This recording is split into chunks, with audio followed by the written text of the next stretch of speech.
So you just polished off your umpteenth meal of ground beef, butter, and a pinch of salt. It's been your culinary trio for months now. Repetitive? Sure, but effective. However, the sameness of it all has left you yearning for a taste of something different. Enter the forgotten packet of frozen blueberries in the back of your fridge.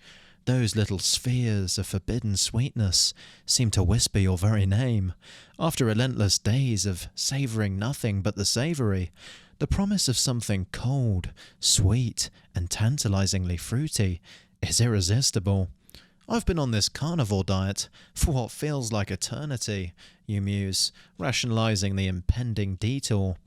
Dropped 30 pounds, never felt better, and my joints? They've never been this pain and inflammation free. What's the harm in a tiny, delicious cheat? Convinced, you dive into that packet of blueberries. As you savour the frosty fruit, a thought crosses your mind. This is harmless. I feel fine. But oh, how wrong you were. That first spoonful sets off a domino effect. Before you realise it, you're in a sugar-fueled haze, navigating the aisles of the nearest store. And somehow, a cheesecake, a whole cheesecake, ends up in your cart. Fast forward, and the entire cake has vanished. The immediate bliss fades quickly, leaving you with nothing but a bloated belly and a hefty side of regret. The next morning, you wake up, feeling like you've been hit by a truck, a very stark contrast to the great health you've enjoyed on the carnivore diet. I'm sure this resonates with at least a few of you who have gone on a low-carb, ketogenic or carnivorous diet, especially after historically struggling with binge eating issues, like I have. We've all been there, trying to adhere to the principles of low-carb, when all of a sudden, the thought of enjoying just a little sweet treat pops into our minds. So how bad really is cheating on a carnivore diet? Really, the problem in the story I just told wasn't the frozen blueberries, it was the cheesecake. In the past, especially on my first ever carnivore diet, I've made this grave mistake many times. When I first went carnivore over 2 years ago, I was doing great at first. Ground beef, eggs, butter, salt and bone broth, with a little chicken and pork every now and then. That was my diet.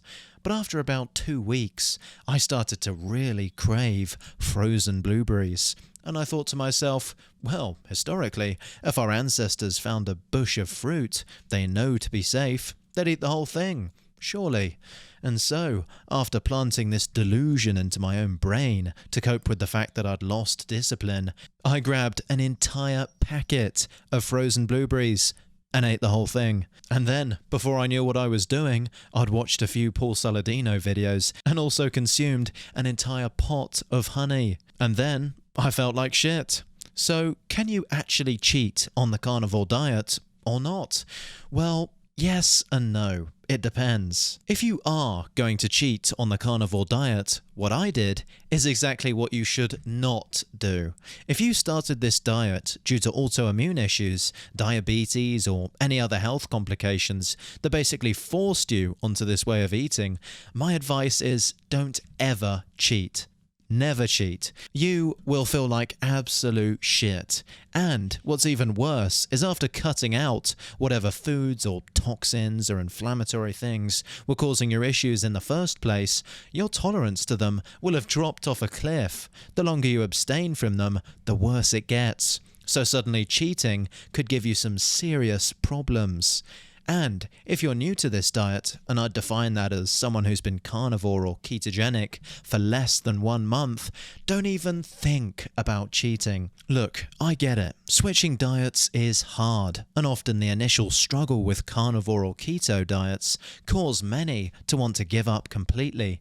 But let your body get used to the diet and trust the process before you even consider cheating on it. If you're not feeling good, think about getting some more fat in or more electrolytes, not binge eating frozen fruit. However, if you got onto the diet for different reasons, for example, the general health benefits, or you're convinced it's the best for your athletic performance or your lifestyle, or it gives you better mental clarity, you think it's better for longevity, etc., then if you want to cheat, there is nothing wrong with it. Eating a reasonable amount of frozen blueberries or other forms of fruit as a one-off cheat, not half a kilo like I did, isn't going to do you any harm, as long as you don't make cheating a regular habit. If you're going to cheat regularly, then you might as well switch to animal-based and eat like Paul Saladino.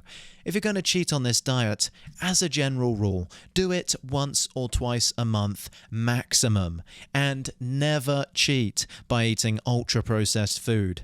That is a terrible idea. The higher quality your diet is, the worse you're going to feel when you start taking in a bunch of toxins. Only ever cheat with natural, whole foods. There is a giant difference between cheating with a gallon of raw milk and fruit and cheating with a whole cheesecake full of seed oils and other ultra-processed ingredients that don't even bear thinking about.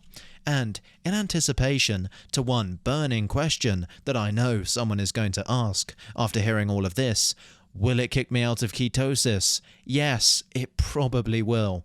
That is why, if you're new to the diet, you shouldn't cheat at all. It will slow down your metabolic adaptation. So can you cheat on the carnivore diet? If you're healthy, have been on the diet for a while, and you're disciplined and can eat a moderate amount of non-carnivorous whole foods without binging, then the answer is yes. Otherwise, no. So I hope this video helped with any questions you have about cheating on a carnivore or keto diet. If you have any more, don't hesitate to reach out in the comments. I'm always happy to reply. Thanks for watching, and goodbye.